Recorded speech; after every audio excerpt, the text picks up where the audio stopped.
देखिए, पंजाब सरकार द्वारा कंट्रोल रूम जगह जगह के ऊपर बना दिए गए हैं। हर एक डिस्ट्रिक्ट में एक सीनियर आईएएस ऑफिसर की नियुक्ति भी कर दी गई है और वो पूरा का पूरा जो तालमेल है सुरक्षा एजेंसियों के साथ भी बनाकर रखेंगे और किसी भी तरह से कोई र्यूमर ना फैले, किसी जो न्यूज है उसको कंफर्म करने के लिए जो भी किसी को जरूरत का सामान चाहिए, पूरा का पूरा जो डिस्ट्रिक्ट का इंचार्ज एक सीनियर आईएएस ऑफिसर को बना दिया गया है। इसी तरह अलग अलग जगह पर कंट्रोल रूम भी बना दिए गए हैं। वहीं पर जो हॉस्पिटल हैं उनको अलर्ट के ऊपर रखा गया है, फायर ब्रिगेड को अलर्ट के ऊपर रखा गया है कि पाकिस्तान की कोई भी नापाक यदि हरकत होती है उसका तुरंत रिएक्ट किया जाए। और यही कारण है कि पंजाब में सिविल एडमिनिस्ट्रेशन ने पूरा जोर लगाया हुआ है कि किसी भी तरह से कोई भी किसी भी लोग को दिक्कत ना आए। बिल्कुल, और ये ऐसे होगा कि जो जो गाइडलाइन सामने आ रही हैं कम से कम उनका आप पालन करें, जो बताया जा रहा है आपको उस वक्त। और ज्यादातर क्योंकि इमरजेंसी सिचुएशन में आपके पास क्या होना चाहिए, अगर आप बॉर्डर एरियाज में रहते हैं, ऐसे तमाम एरियाज में जहां पर बार बार ड्रोन अटैक की खबरें सामने आ रही हैं, वहां पर एहतियातन आपको क्या कदम उठाए जाने चाहिए, अब तक प्रशासन की तरफ से बता दिया गया होगा। बिल्कुल उनका पालन कीजिए। इस वक्त सबसे ज्यादा इसी बात की जरूरत है कि हम जो नुकसान है उसको कम से कम कर पाए। पंकज, जरा बताइए, जम्मू में गाइडलाइंस जरा बताइए। इस वक्त जो दर्शक देख भी पा रहे हैं उनको जानना चाहिए कि क्या गाइडलाइन जो कि नेसेसरी है, हर एक को जानना चाहिए इस वक्त, और ऐसी कुछ चीजें जो होनी ही चाहिए बताई गई हूं जो प्रशासन की तरफ से। अमित, कुछ कहना चाह रहे हैं आप?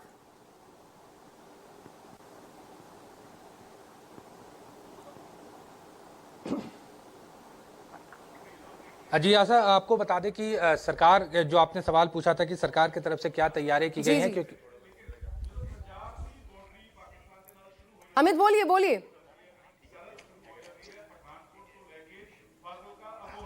जी बिल्कुल आशा, मैं यही बताना चाह रहा था कि जिस तरीके से आपने कहा कि सरकार, क्योंकि पंजाब की अगर बात करें तो एक बड़ा बॉर्डर जो है वो पाकिस्तान के साथ शेयर करता है। और ऐसे में प्रधानमंत्री नरेंद्र मोदी ने भी पंजाब के मुख्यमंत्री भगवंत मान से भी बातचीत की और उन्होंने हर स्थिति जानने की कोशिश की, क्योंकि कल जिस तरीके से एक बड़ा अटैक जो है पाकिस्तान की तरफ से किया गया था, जिसमें ज्यादातर शहर जो है वो पंजाब के उसमें थे। और ऐसे में सभी केंद्र सरकार की भी नजर है कि आखिर मतलब जैसी भी मदद जो है पंजाब को चाहिए तो वो भी दिया जाना चाहिए। इसके अलावा कैबिनेट की बैठक जो है हुई थी और उसमें भी इस बात की चर्चा हुई थी कि जो स्थिति इस वक्त उत्पन्न है, क्योंकि अगर अटैक होता है या हमला होता है या लड़ाई अगर ग्राउंड पे आती है तो पंजाब पहला राज्य होगा और राजस्थान, ये दो राज्य हैं जो सीधे तौर पर जमीनी लड़ाई जो है पाकिस्तान के साथ करते हैं। तो ऐसे में वो किस स्थिति से निपटेंगे और राज्य सरकार का क्या सपोर्ट रहेगा, कैसे इस पूरे स्थिति को राज्य सरकार हैंडल करेगी, तो इसको भी इस पर भी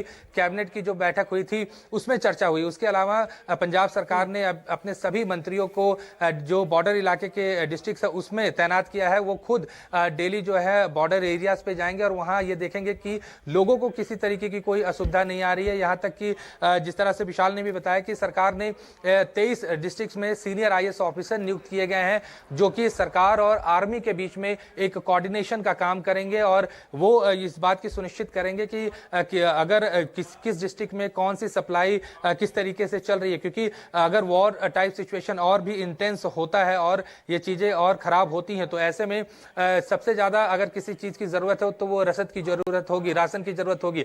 ऐसे में किसी भी तरीके की कोई स्टॉकिंग ना हो, इस पे भी जो अधिकारी हैं वो नजर रख रहे हैं। इसके अलावा पूरी सप्लाई चैन जो है वो किस तरीके से, अगर ऐसे सिचुएशन उत्पन्न होता है पंजाब में तो वो किस तरीके से काम करेगा, मेडिकल सप्लाई किस तरीके से काम करेंगी, इमरजेंसी सर्विसेज किस तरीके से काम करेंगी, इन सभी चीजों को लेकर बैठक बुलाई गई थी और बैठक में इन सभी चीजों को लेकर चर्चा हुई है।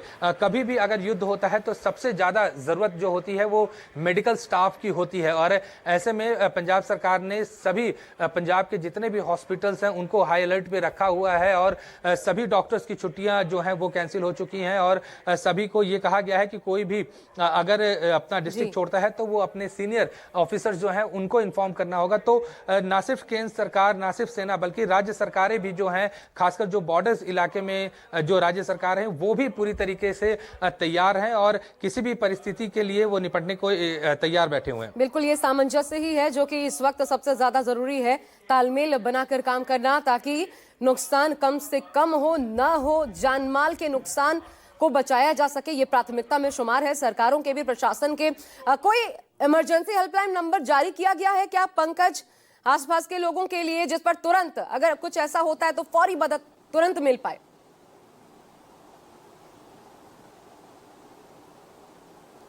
बिल्कुल, देखिए हेल्पलाइन नंबर जारी किए गए हैं, कंट्रोल रूम इस्टेब्लिश किए गए हैं, लोगों को अवेयर किया जा रहा है और खासतौर पर जो बॉर्डर से सटे हुए इलाके हैं यानी जो सीमांत ग्रामीण है उन्हें सबसे ज्यादा एहतियात बरतने को कहा गया है।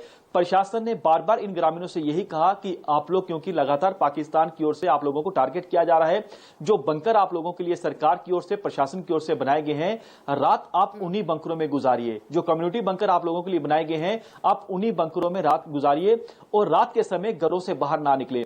यहां तक कि दिन के समय भी लोगों से अपील की गई है कि गैदरिंग इकट्ठी नहीं करी, यानी भीड़ में ना जाइए, भीड़ भाड़ वाले इलाकों में ना जाएं और भीड़ को इकट्ठा ना करें। एक जगह पर जो है 3-4 आदमी भी इकट्ठा ना हो, ये लोगों को कहा गया है कि इन बातों का आप एहतियात बरतें। दूसरी तरफ आप देखिए कि अभी की आपको जानकारी दे दूं कि पाकिस्तान की बौखलाहट अब परगवाल सेक्टर पर भी देखने को मिल रही है। वहां पर भी पाकिस्तान की ओर से हैवी शेलिंग की जा रही है। वहां पर पाकिस्तान की ओर से एलओसी आईबी को टारगेट तो किया ही जा रहा है, वहां पर भी सीमांत इलाकों को टारगेट किया जा रहा है, रिहायशी इलाकों को टारगेट किया जा रहा है। भारतीय सेना की ओर से पाकिस्तान को उसी की भाषा में मुंहतोड़ जवाब दिया जा रहा है। यानी अभी की बात की जाए, पुंछ में पाकिस्तान की ओर से हैवी शेलिंग की जा रही है, राजौरी में पाकिस्तान की ओर से लगातार सीजफायर का उल्लंघन किया जा रहा है। पठानकोट में देखिए लगातार धमाके की आवाज सुनाई दे रही है, राजौरी में भी धमाकों की आवाज फिलहाल सुनाई दे रही है। जो अपडेट हम आपको बता रहे हैं, कई जगहों पर ये धमाकों की आवाज बंद हो गई है, लेकिन देखिए पठानकोट में 15 से 20 ड्रोन मार गिराए गए। अवंतीपोरा में ड्रोन मार गिराया गया। आप समझिए ये एस्केलेशन कितनी जबरदस्त स्थिति है, इंटेंसिटी कितनी ज्यादा है, कितने ज्यादा ड्रोन्स का इस्तेमाल पाकिस्तान की तरफ से किया जा रहा है। और भारत जो है इस वक्त वो ज्यादा, अगर आप इसे ये कहें कि हम डिफेंसिव मोड में प्ले कर रहे हैं इस वक्त भी, क्योंकि हम बार बार चेता रहे हैं, अभी भी हमारी कोशिश ये है कि दोनों ही तरफ से जानमाल का नुकसान नहीं होना चाहिए, खासकर जो सिविलियंस है उनको क्षति नहीं पहुंचनी चाहिए। हमने यहां तक किया कि एयर स्पेस तक का ध्यान रखा, जबकि पाकिस्तान बार बार प्रोवोक कर रहा था कि इस प्रकार की कार्रवाई भारत की तरफ से हो। जो इंटरनेशनल नॉर्म्स है, भारत दरअसल उसको तोड़े, किसी भी तरीके से तोड़े, ताकि वो एक बार फिर बेचारगी अपनी दुनिया के सामने दिखा पाए किस तरीके से, चाहे उसके अपने मुल्क के लोग या फिर दूसरे बाशिंदे, उनको मौत के घाट भारत ने उतारा। लेकिन भारत ने इन तमाम चीजों को बहुत ज्यादा संवेदनशीलता से इस वक्त टैकल किया है। और यही कारण है कि ये जो हालात हैं, ये दरअसल आप 22 अप्रैल के बाद देखिए स्थिति लगातार आगे की ओर बढ़ रही है। एस्केलेशन नहीं तो जो उकसावे की कार्रवाई दरअसल हो रही है पाकिस्तान की तरफ से, उस स्थिति में भारत अपने पर आ जाए तो ये समझिए कि ये 2 से 3 दिनों की लड़ाई नहीं, क्योंकि पाकिस्तान के पास तो खुद 4 दिन से ज्यादा लड़ने का ना उसके पास शक्ति है, ना उसके पास संसाधन है। तुर्की से वो ड्रोन्स के सहारे क्योंकि उछल रहा है, और आप देख सकते हैं तुर्की से जो ड्रोन्स मिल रहे हैं पाकिस्तान बाकायदा उनका इस्तेमाल कर रहा है, जो कि भारी तादाद में उसने इकट्ठा कर रखी है। लेकिन हर एक ड्रोन को वो भारत के लिए, भारत की सैन्य शक्ति के सामने खिलौने की तरह साबित हो रहे हैं, क्योंकि हर एक ड्रोन को मार गिराया जा रहा है और अभी तक किसी नुकसान की खबर नहीं है। सबसे अच्छी बात इस वक्त हम आपको बता दें, बड़ी खबर एक और, एनएसए के साथ प्रधानमंत्री की बैठक इस वक्त जानकारी मिल रही है कि खत्म हो गई है। एनएसए के साथ बैठक चल रही थी, ये हाई लेवल बैठक चल रही थी, क्योंकि आगे की स्ट्रैटेजी महत्वपूर्ण ये हो जाता है। इंटरनेशनल मॉनेटरी फंड, वो एक बैठक हो रही थी। अब देखिए दुनिया किस एथिक्स पर चलती है। ये लगभग तय है कि $1.3 बिलियन का जो कर्ज एक बार फिर पाकिस्तान चाहता है दुनिया से, वो उसको मिलेगा। इन तमाम स्थितियों के बावजूद कि दुनिया देख रही है कि कैसे आतंक को पालता पोसता है, और न सिर्फ भारत बल्कि दुनिया के तमाम देश इसके भुगतभोगी हैं, चाहे वो यूएस हो, अमेरिका। और अमेरिका ने तो आंखें दिखाने का काम किया, लेकिन पाकिस्तान को इन स्थितियों में भारत के साथ एक तरीके से खड़े रहने का, साहस दिखाने का काम किया। लेकिन इसके बावजूद सोचिए वहां पर, क्योंकि एक वोटिंग की प्रक्रिया होती है, उसके तहत जो हालात नजर आ रहे हैं इस वक्त, भारत ने एब्सटेन किया खुद को, यानी दूर कर लिया, वोटिंग में हिस्सा नहीं लेंगे। लेकिन एक बड़ी बात यह है कि आखिर भारत ने विरोध क्यों नहीं दर्ज करवाया, ये देखना होगा कि आगे क्या प्रतिक्रिया इस पर सामने आती है। आज भी जब प्रेस कॉन्फ्रेंस हुई तमाम सवाल उठे, अगर ये होती है कल तो इस पर भारत से पूछा जाएगा, विदेश सचिव जो सामने आएंगे उनसे पूछा जाएगा कि क्या स्थितियां रहीं। लेकिन अगर ये मिलता है तो फिर सोचिए कि दुनिया किन एथिक्स पर चलती है आतंक को लेकर के। हम किन तथाकथित वो जो घड़ियाली आंसू है, आतंक पर जब मौतें होती है अलग अलग राष्ट्रों में आम लोगों की, तो उस पर किन एथिक्स पर हम चलते हैं और कैसे हम घड़ियाली आंसू बहाते हैं, दरअसल ये तय होगा। आसिफ, मैं फिर आपके पास आ रही हूं। आसिफ बताइए, कोई अपडेट वहां से जो मिल रही हो, और अभी भी खबरें आ रही है एक एक करके धमाकों की, भारत की जवाबी कार्रवाई से जुड़ी कोई खबर है आसिफ?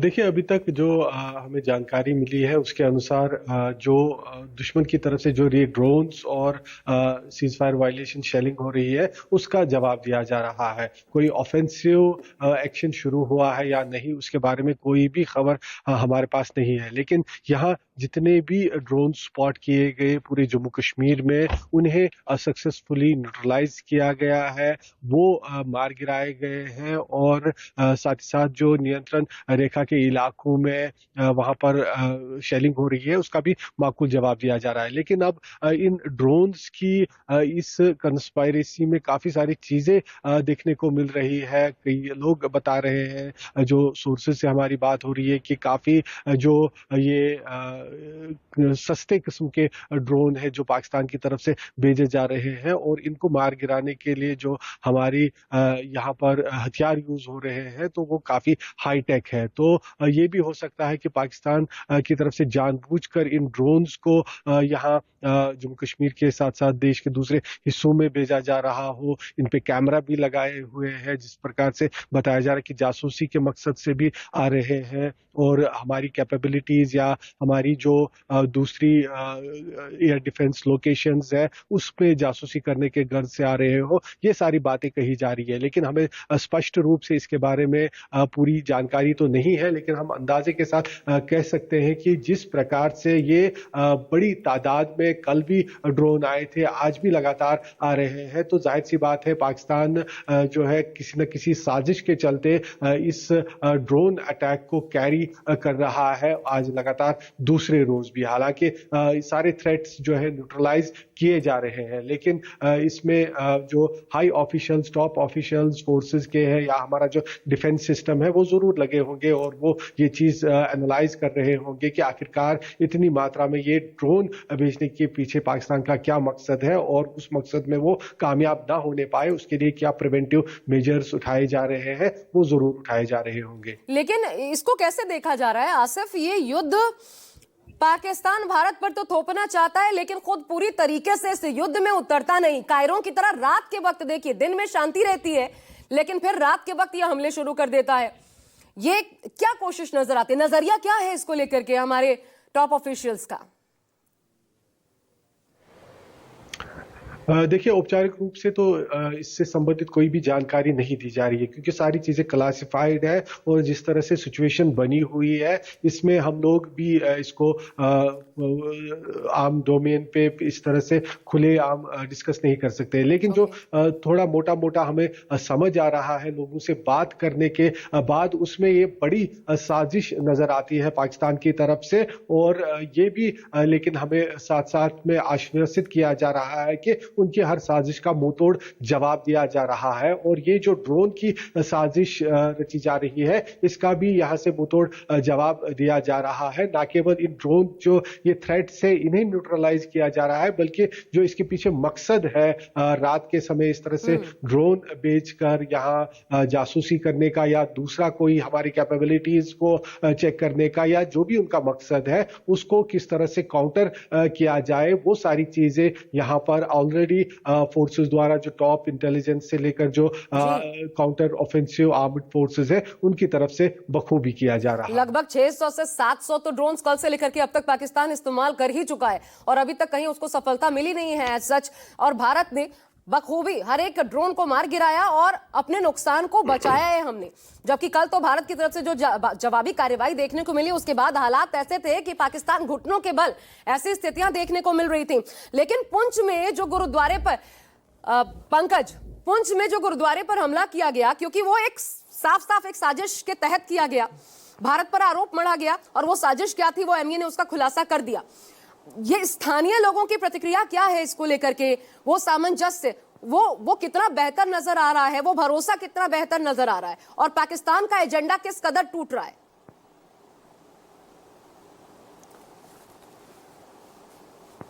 बिल्कुल, देखिए कि पाकिस्तान की कोशिश यही थी कि पुंछ में नहीं बल्कि जो बाकी जगहों पर राजौरी की बात की जाए, जो बाकी जगहों पर पाकिस्तान की ओर से फायरिंग की जा रही है, वहां के जो सीमांत ग्रामीण है, जो शहरी लोग हैं, उन्हें डराया जाए।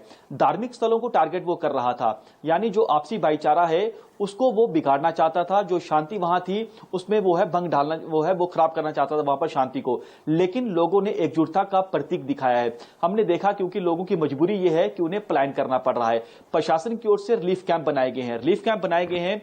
जो सरकारी स्कूल हैं, जो सरकारी बिल्डिंग है, जो पंचायत भवन है, पंचायत घर है, वहां पर लोगों से कहा गया है कि आप यहां पर आइए, सुरक्षित रहिए यहां पर। लेकिन लोगों से यही अपील की गई है कि अगर आप घर पे भी मौजूद हैं तो घर के बाहर ना निकले रात के समय, क्योंकि पाकिस्तान की ओर से हैवी शेलिंग की जा रही है। अब आप देखिए कि पाकिस्तान टारगेट कहां कर रहा है। पाकिस्तान अब शहरों को टारगेट कर रहा है। पुंछ शहर के बीचों बीच पाकिस्तान गोले दाग रहा है, लगातार तब से गोले दाग रहा है जब ऑपरेशन सिंदूर को अंजाम दिया गया। उसके बाद उसने बुखलाहट दिखाई कि पुंछ शहर को टारगेट किया। आज राजौरी मौजूद हूं मैं, राजौरी शहर में उसने ड्रोन वाली नापाक साजिश रची, लेकिन उस साजिश को पूरी तरह से निस्तानाबूद कर दिया। जम्मू शहर में उसने ड्रोन के जरिए अटैक करने की कोशिश की, मिसाइल दागने की कोशिश की, लेकिन उसे भी नाकाम कर दिया। यानी जो शहरी इलाके हैं अब उसके निशाने पर वो हैं, लेकिन जितनी भी पाकिस्तान कोशिश कर ले, अपने किसी भी नापाक इरादों में वो कामयाब नहीं हो पाएगा, क्योंकि एयर डिफेंस सिस्टम भी स्ट्रांग है। एयरफोर्स आपकी बात की जाए, आर्मी की बात की जाए, नेवी की बात की जाए, बेहद ज्यादा अलर्ट मोड पर है। जवानों को हाई अलर्ट पर रखा गया है, एलओसी और आईबी पर। जवानों से कहा गया है कि बख्तरबंद गाड़ियों में पेट्रोलिंग करिए, फुट पेट्रोलिंग मत करिए, क्योंकि पाकिस्तान जो है वो स्नाइपर फायर के जरिए आप लोगों को निशाना बना सकता है। इंटरनेशनल बॉर्डर पर बीएसएफ के जवानों को कहा गया है कि एंटी टनल ऑपरेशन को लॉन्च करिए। इसका मकसद है कहीं ऐसा तो नहीं पाकिस्तान की ओर से सीज फायर उल्लंघन की आड़ में आतंकियों को घुसपैठ करवाने के लिए कोई टनल खोदी हो, यानी टनल के जरिए आतंकियों को भारतीय सीमा में घुसपैठ करवाना चाहता है। नदी नालों के जरिए भी पाकिस्तान आतंकियों को घुसपैठ करवाना चाहता है, ऐसी जानकारी सूत्रों से मिली है। क्योंकि हमने देखा कि बीती रात पाकिस्तान ने अंतर्राष्ट्रीय सीमा के सांबा सेक्टर में यही कोशिश की आतंकियों को घुसपैठ करवाने की, लेकिन बीएसएफ के जवान अलर्ट थे, घुसपैठ की कोशिश को नाकाम कर दिया। कुल 12 आतंकी थे जो घुसपैठ करना चाहते थे, लेकिन 7 मारे जाते हैं, बाकी वापिस चले जाते हैं। अब जो बाकी बचे आतंकी हैं वो भी घुसपैठ की कोशिश करेंगे, वो भी मारे जाएंगे। एलओसी पर भी जो है, जितने भी जंगल का इलाका है, एलओसी सटा हुआ इलाका है, वहां पर भी सर्च ऑपरेशन को लॉन्च किया गया है। यानी आपको बता दें कि पाकिस्तान की बौखलाहट आतंकियों को दोबारा घुसपैठ करवाने की कोशिश कर रहा है। आतंक की फैक्ट्री वहां पर चल रही है, लेकिन जिस तरह से सरकार की ओर से साफ किया गया है, ऑपरेशन सिंदूर जो है वो अभी समाप्त नहीं हुआ है, अभी चल रहा है। यानी जो बाकी बचे आतंकी है उनका खात्मा भी जल्द होगा। हालांकि ये कहना अभी जल्दबाजी होगा कि कहां पर क्या होगा, क्योंकि सरकार भली भांति जानती है, सेना भली भांति जानती है कहां पर क्या करना है, लेकिन यह साफ है कि जो बाकी बचे आतंकी है उनका खात्मा भी होगा, जल्द होगा। अब देखिए, जमीन से लेकर के आसमान तक की घुसपैठ की कोशिश हो रही है पाकिस्तान की तरफ से। बदला लेगा, बिल्कुल। आसमान में ड्रोन के जरिए और जमीन में इस तरीके से 36 जगहों पर, कल जो इंफॉर्मेशन सामने आई थी, 36 जगहों पर घुसपैठ की नाकाम कोशिश की गई। हर जगह पर भारतीय सेना ने इसको नाकाम कर दिखाया। ये तो स्थितियां हैं। आज फिर वही कोशिश, हर दिन मुंह की खाता है पाकिस्तान और हर दिन फिर उसी कोशिश में लग जाता है। और बुज़दिली देखिए, ये सब कुछ पाकिस्तान रात के वक्त करता है। दिन में आप ऐसी हरकत पाकिस्तान की तरफ से नहीं देखेंगे, लेकिन इसे ही डिकोड करने की कोशिश लगातार हमारे टॉप ऑफिशियल्स कर रहे हैं। बड़ी खबर यह भी है कि अभी भी एक बैठक चल रही है, हाई लेवल बैठक चल रही है। प्रधानमंत्री अभी भी, अच्छा, जानकारी ये मिल रही है कि बैठक कर रहे थे, वो बैठक फिलहाल खत्म हो चुकी है। आगे की रणनीति इसको लेकर के क्या बनाई हुई, ये जानना बहुत ज्यादा अहम हो जाता है। और ये पता चल जाएगा जब भारत के कदम सामने आएंगे कि किस प्रकार से भारत ने रिस्पॉन्ड किया है। पठानकोट में देखिए लगातार धमाके की आवाज सुनाई दे रही है और एहतियातन, अमित, ये भी खबर सामने आई थी, एहतियातन इन तमाम स्थितियों को देखते हुए ड्रोन्स का इस्तेमाल हो रहा है, जो धमाके हो रहे हैं, एहतियातन हमारा एयर स्पेस बंद किया गया है। कहां कहां पर इसका असर पड़ा है देश भर में, अमित? खासकर ये बॉर्डर एरियाज जो है, जम्मू कश्मीर, पंजाब, इन तमाम एरियाज में पूरी तरह से बंद है। जी बिल्कुल। अगर हम बात करें पंजाब, जम्मू कश्मीर या फिर लद्दाख या फिर इन सभी इलाकों के जो भी एयरबेस है सभी बंद कर दिए गए हैं। पंजाब की अगर हम बात करें तो फिरोजपुर एयरबेस बंद कर दिया गया है। अमृतसर, लुधियाना, भटिंडा और चंडीगढ़ का जो एयर स्पेस है उसको भी पूरी तरीके से बंद कर दिया गया है। और न सिर्फ एयर स्पेस बल्कि कई सारे डिस्ट्रिक्ट्स हैं जहाँ पर नो फ्लाइंग जोन भी डिस्ट्रिक्ट एडमिनिस्ट्रेशन द्वारा जो है घोषित कर दिया गया है, ताकि कोई भी व्यक्ति किसी भी तरीके से ड्रोन का इस्तेमाल ना करे या यूएवीज का इस्तेमाल ना करे। तो प्रिकॉशनरी मेजर जो है ये लिया गया है, क्योंकि इस बात का भी अंदेशा लगातार जताया जा रहा है, क्योंकि पाकिस्तान के जो नापाक इरादे हैं वो रात में छिपके अटैक करते हैं। लेकिन कल भी हमने देखा था कि कुछ ऐसे गतिविधियां देखी गई जो संदिग्ध गतिविधियां, उसको भी लेकर जो आर्मी और इंटेलिजेंस एजेंसीज हैं वो भी अलर्ट पे हैं कि कहीं कोई स्लीपर सेल या फिर किसी ऐसे अनसोशल एलिमेंट के द्वारा पाकिस्तान जो है वो इंडिया के शहरों पे, खासकर पंजाब के शहरों पर ना अटैक कराए। तो इसको भी लेकर जो एजेंसीज हैं वो हाई अलर्ट पर हैं और किसी भी संदिग्ध व्यक्ति को देखते ही उनसे पूछताछ की जा रही है या फिर उन्हें गिरफ्तार किया जा रहा है। तो हर तरीके से जो एजेंसीज हैं या सरकारें हैं वो हर तरीके से अलर्ट हैं और किसी भी परिस्थिति के लिए जो है निपटने के लिए तैयार हैं। एक और जानकारी अमित आज ही सामने आई थी कि खुद गृह मंत्री अमित शाह ने आज बाकायदा इसी को लेकर के एक मीटिंग की थी। उससे कुछ जानकारी निकलकर सामने आई। पाकिस्तान के साथ जो भारत की लगती सीमा है वहां पर हवाई अड्डों पर जो मौजूदा स्थिति है और कैसे उनको रणनीतिक तौर पर संभाल कर रखा जाना है ताकि दुश्मन की निगाह से बचाया जा सके।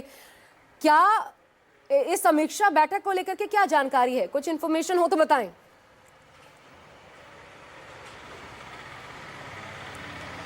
देखिए, खासकर बॉर्डर एरियाज की अगर बात करें तो कई सारी ऐसी जगह हैं जो स्ट्रेटेजिकली काफी इंपॉर्टेंट है। तो उन सभी इलाकों की सुरक्षा को लेकर भी जो है अमित शाह ने बैठक में मुख्यमंत्रियों से और अधिकारियों से भी बातचीत की उनसे की थी कि आखिर किसी भी तरीके का सपोर्ट अगर चाहिए तो वो भी दिया जाए या फिर किस तरीके से सारी चीजें रेडी हैं, क्योंकि हमें नहीं पता कि पाकिस्तान अब आने वाले दिनों में किस तरीके से रिएक्ट करेगा, क्योंकि बौखलाया हुआ है। जिस तरह से भारत ने कल उसको मुंहतोड़ जवाब दिया, उसके बाद कहीं ना कहीं पाकिस्तान बौखलाया हुआ है और वो सीधी लड़ाई करने उसके बस की बात नहीं है और वो इस तरीके की कोई ना कोई एक्टिविटीज करता रहता है। क्योंकि हमने भी देखा आज जिस तरीके से ड्रोन से अटैक किया, हालांकि आधा एक घंटे का ही ये पूरा अटैक जो था, लेकिन फिर भी केंद्र सरकार जो है इस बात को लेकर अलर्ट है कि जो इंटेलिजेंस एजेंसीज हैं उनको भी अलर्ट किया हुआ है कि किसी भी तरीके से कोई भी संदिग्ध चीजें दिखे या कोई भी संदिग्ध व्यक्ति दिखता है तो उसे तुरंत पूछताछ की जाए और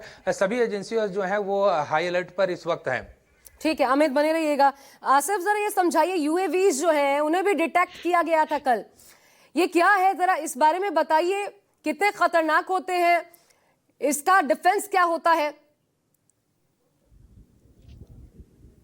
देखिए, यूएवीज अनआर्मड एरियल व्हीकल्स इन्हें कहा जाता है और ये जो है सर्वेलेंस से लेकर अटैक के लिए इस्तेमाल की जाती है। आपने कई बार देखा होगा कि किस प्रकार से इराक वार के दौरान या अफगानिस्तान वार के दौरान जो यूएस द्वारा वहां पे एयर स्ट्राइक्स की जाती है उसमें भी यूएवीज का इस्तेमाल किया जाता है। ये यूएवीज पर निर्भर करता है कि किस प्रकार की यूएवी है, क्या वो अटैकर यूएवी है या सर्वेलेंस यूएवी है जिसमें खाली कैमराज लगे होते हैं। ये डिफरेंट तरह की यूएवी अनआर्मड एरियल व्हीकल होती है जो बिना पायलट के ऑपरेट करती है और इसे जो ऑपरेट करते हैं उसके लिए बाकायदा एक कंट्रोल रूम होता है जहां से इसे ऑपरेट किया जाता है और अपने मिशन पर भेजा जाता है। जासूसी से लेकर अटैक करने के मिशन को ये यूएवीज अंजाम दी जाती है और इनका इस्तेमाल काफी फोर्सेस करती है। यूएस से लेकर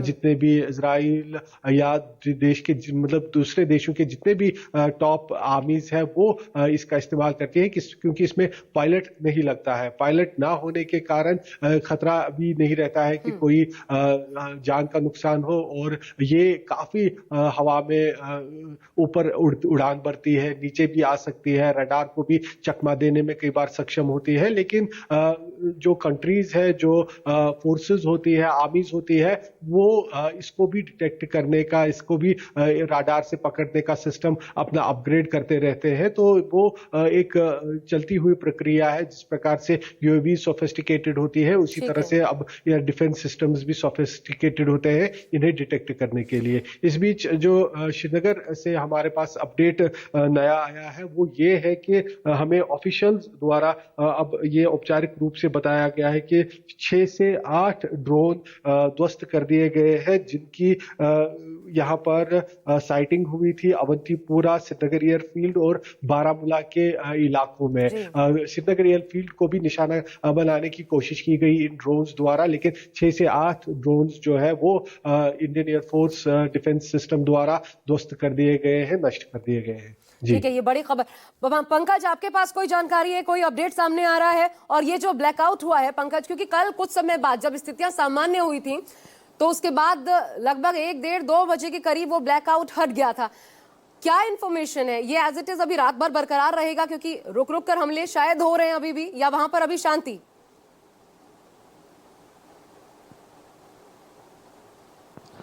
देखिए, एक अपडेट आपको दे दूं, अभी एक नया अपडेट आया है कि पुंछ के बालाकोट सेक्टर में भी पाकिस्तान की ओर से हैवी शेलिंग शुरू की गई है।